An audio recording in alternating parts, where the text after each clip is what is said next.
Hello mes diamants, j'espère que vous allez super bien. On se retrouve aujourd'hui pour une toute nouvelle vidéo face cam.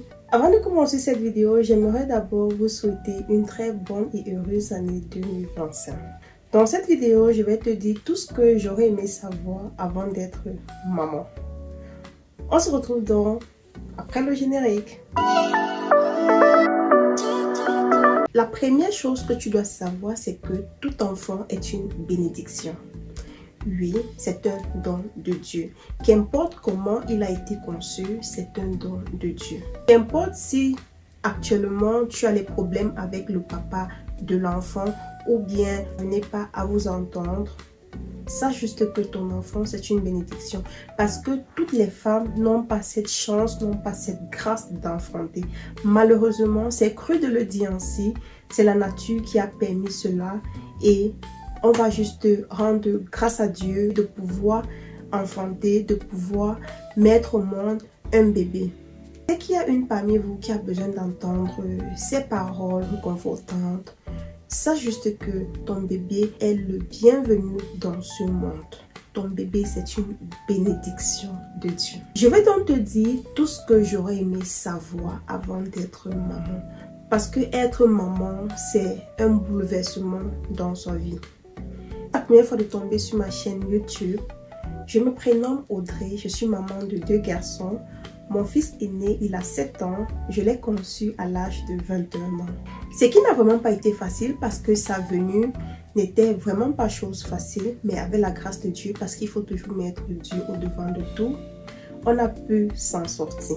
Ce que j'aurais aimé savoir avant d'avoir mon enfant, c'est que mes nuits n'allaient plus être pareilles. Je n'allais plus dormir comme avant. C'est vrai que même pendant la grossesse, on ne peut plus dormir comme avant, mais après l'accouchement, c'est encore plus grave, je dirais. Pour moi, bien évidemment. Pour moi, mes nuits n'étaient vraiment plus tranquilles parce que mon fils ne faisait pas du tout ses nuits. Il se réveillait après 2 heures de temps. Vous pouviez imaginer, tu te couches à 20 h, à 22 h, l'enfant est debout. Tu dois toujours te réveiller après 2 heures de temps. Je ne savais pas ça. Personne ne m'avait dit et je n'avais pas lu dans les livres pour savoir à quelle heure l'enfant allait se réveiller. Si l'enfant ne fait pas ses nuits, il faut gérer comment. Je n'avais pas lu. J'étais vraiment novice dans ça. Je ne connaissais rien d'une maman. Voilà. Si je peux dire ainsi, je ne connaissais rien d'une maman. C'est vrai que lorsque j'étais au Cameroun, je m'occupais de mes nièces et de mes neveux. Mais ce n'était pas comme m'occuper de mon propre bébé. Et il faut noter que je suis en Allemagne, je suis presque seule. Oui, je suis presque seule. Je n'ai pas de maman ici, je n'ai pas de famille. J'ai juste mon frère qui est ici avec sa famille aussi. C'était vraiment pas évident. Et personne ne m'avait préparé à cela. Personne ne m'avait préparé. Et moi aussi, je ne m'étais pas documentée sur la vie de maman. Je ne dormais du tout pas. C'était vraiment très compliqué pour moi. Les débuts avec mon fils, c'était vraiment très compliqué. Et c'est au fur et à mesure que j'ai pu l'écouter, j'ai pu comprendre ses besoins parce qu'un enfant a les besoins qu'un adulte a. La seule différence, c'est que l'enfant ne parle pas. Et c'est encore très difficile.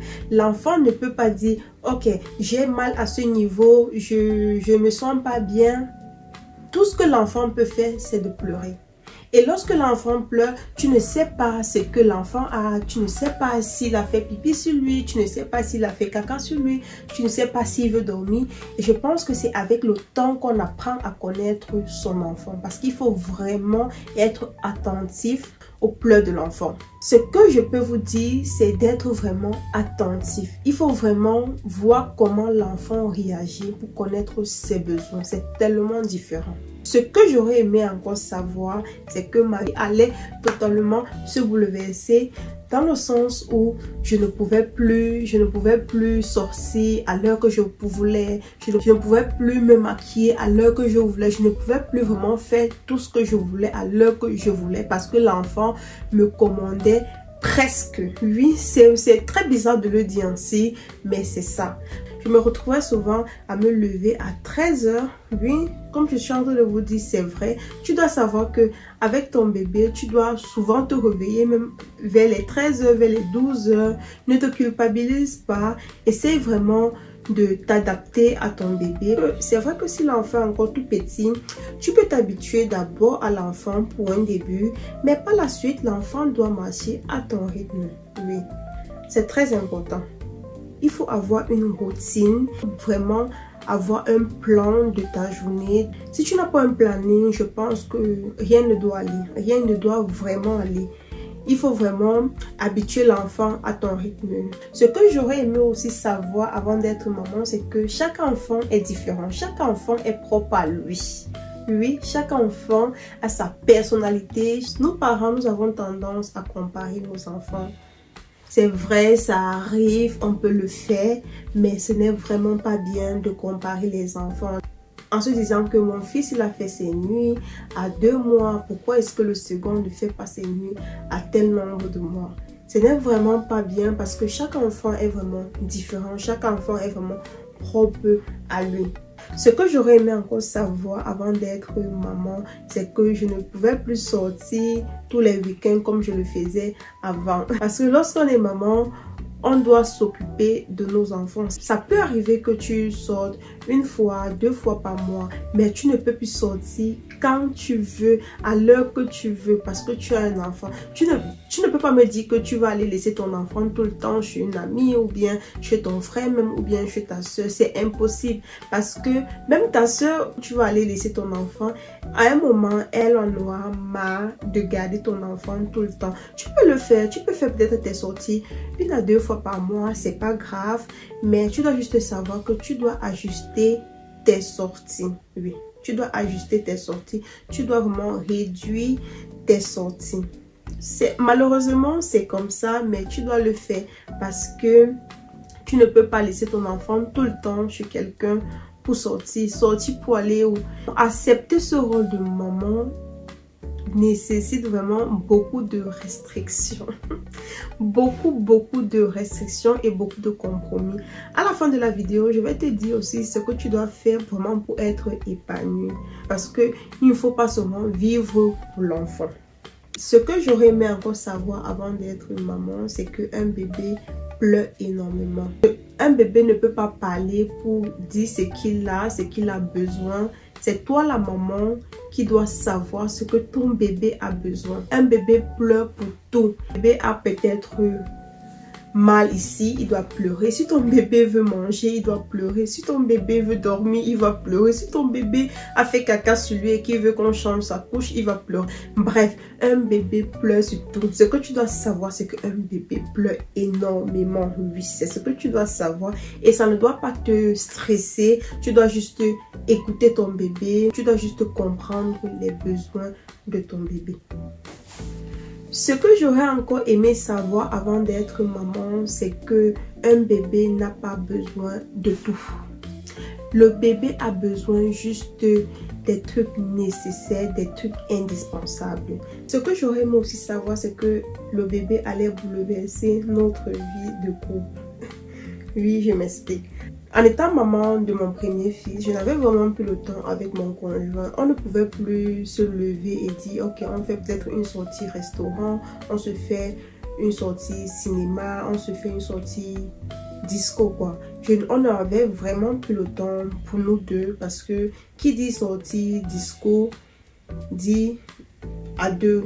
On ne pouvait pas sortir avec un nourrisson, on ne pouvait pas aller laisser l'enfant chez une amie, chez un frère. À tous les coups, quoi. C'était vraiment pas évident de le faire. Il faut juste savoir que en ayant un bébé, ton conjoint et toi, vous ne pouvez plus avoir vraiment les moments intimes toutes les fois que vous auriez envie. Voilà, c'est ça. Toutes les fois que vous auriez envie, vous ne pourriez pas. Vous ne pourriez tout juste pas. Vous deviez vraiment très bien planifier, très bien programmer. Je suis pas en train de dire que vous n'auriez vraiment pas le temps pour vous. Vous auriez, mais ça ne doit pas être comme si vous n'étiez pas parent. Voilà, ça ne doit pas être comme si vous n'étiez pas parent. C'est un peu ça, la venue d'un enfant bouleverse vraiment les couples. Et il faut aussi avoir les moments vraiment privilégiés pour vous. Tout au long de cette vidéo, je vous ai dit à peu près ce que j'aurais aimé savoir avant d'être maman. Je vais te dire à présent ce que tu dois faire, ce que tu dois vraiment privilégier dans ta vie de maman. Lorsqu'on est maman, On n'a plus le temps pour soi, c'est vrai, mais tu dois te créer ce temps. Tu dois te créer ce temps avec toi-même. Lorsque bébé dort, tu ne dois pas dormir comme on a l'habitude de dire. Tu dois prendre un temps pour toi. Si tu aimes par exemple te maquiller, tu dois te maquiller. Tu dois te sentir belle, tu dois te sentir joviale, tu dois te sentir aimée. Je prends l'exemple sur moi. Quand mon fils de 10 mois dort, je prends vraiment le temps pour moi. Parce que les mamans ont aussi besoin de leur temps personnel. La femme a besoin de réapprendre à aimer son corps. Et lorsque votre bébé est en train de faire par exemple sa sieste, il faut vraiment apprécier ce moment avec vous-même. Bref, faites vraiment ce qui vous plaît. Ce que tu dois savoir, c'est qu'aucune maman n'est parfaite. Si tu te culpabilises souvent de n'être pas une bonne maman pour ton enfant, sache que tu t'es trompé. Tu es une bonne maman pour ton enfant. Mais si ça t'arrive souvent de ne pas bien faire, sache juste que tu n'es pas seule. Sache juste que tu fais bien pour ton bébé. Sur cette parole qu'on va clôturer cette vidéo, tu es une bonne maman, tu es une maman qui fait bien pour son enfant, tu es une maman qui veut le bien de son enfant, tu es une maman qui veut la réussite de son enfant et l'épanouissement de son enfant. N'hésite pas à me dire dans le commentaire ce que tu aurais aimé savoir avant d'avoir ton premier fils. Si cette vidéo t'a plu, n'hésite pas à me dire en commentaire ce que tu aurais aimé savoir avant d'avoir ton premier enfant ou bien ton second. Ou bien si tu es enceinte actuellement, n'hésite pas à me dire ce que tu vas prendre en considération sur tous ces dires que j'ai énumérés pendant la vidéo. On va donc s'arrêter à ce niveau. Portez-vous bien et on se dit rendez-vous dans une prochaine vidéo. Bye bye!